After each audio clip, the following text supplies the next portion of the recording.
Okay, so Honda Odyssey, female, white, texting with a black cell phone in her right hand as she's driving.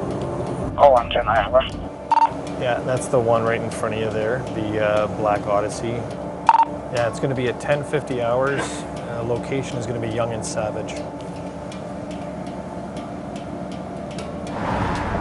We can't be everywhere at all times, but if we're able to make these observations on these main roadways, we know that the message will get out there. So I think in bringing in the public, bringing in our community partners, that'll allow us to work together to ultimately try to lower the amount of distracted driving that's out there.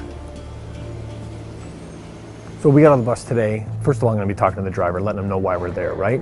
Once I'm up there, I like to sit in an elevated area, usually towards the back of the bus. That way you've got a greater way of looking into the vehicles that are both going with the traffic or against it. And then once I situate myself there, I let the guys know who are around the area. This is the bus I'm on, this is the direction we're traveling, and I'll give off landmarks so that way they know if some are in the front or some are trailing behind, kind of the general area where I'm at.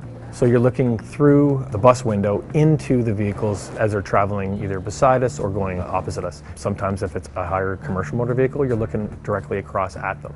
And you're going to see what they're doing, right? Some people are two hands on the wheel, doing exactly what they're supposed to be doing. Other times, you're going to get those people holding the morning coffee, the morning sandwich. And they're just trying to get to work or they're trying to get where they have to go when they're driving down the road. So I'm going to look for the type of the car, color, make, model.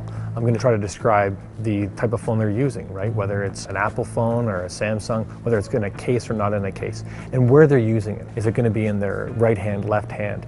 Is it up by their ear or is it down by their waist and while they're texting and driving? We can't be everywhere at all times. Maybe the next time they're driving down that road and they see a bus, well, is this the one that the police are on or not? Okay, fellas, white Dodge minivan, female driver. She's in the lane number 1, about to go southbound as the light changes, operating a handheld device in her left hand, texting while driving.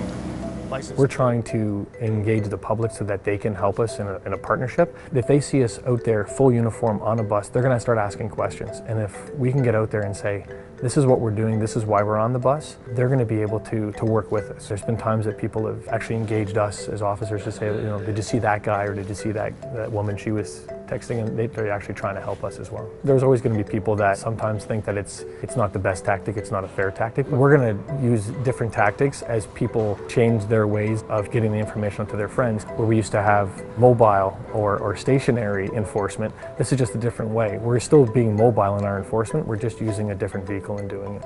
And hopefully people will see it's not just police cars that they have to be cognizant about when they're texting or when they're talking. It's everywhere. Everybody, when they're out in their car, they think that this is their own little area, and it is. And that's why a lot of people will drive their own cars to work or to wherever they have to go. But when that own little space may affect somebody else's, it can only take a moment for a tragedy to happen. We want to make sure that it doesn't.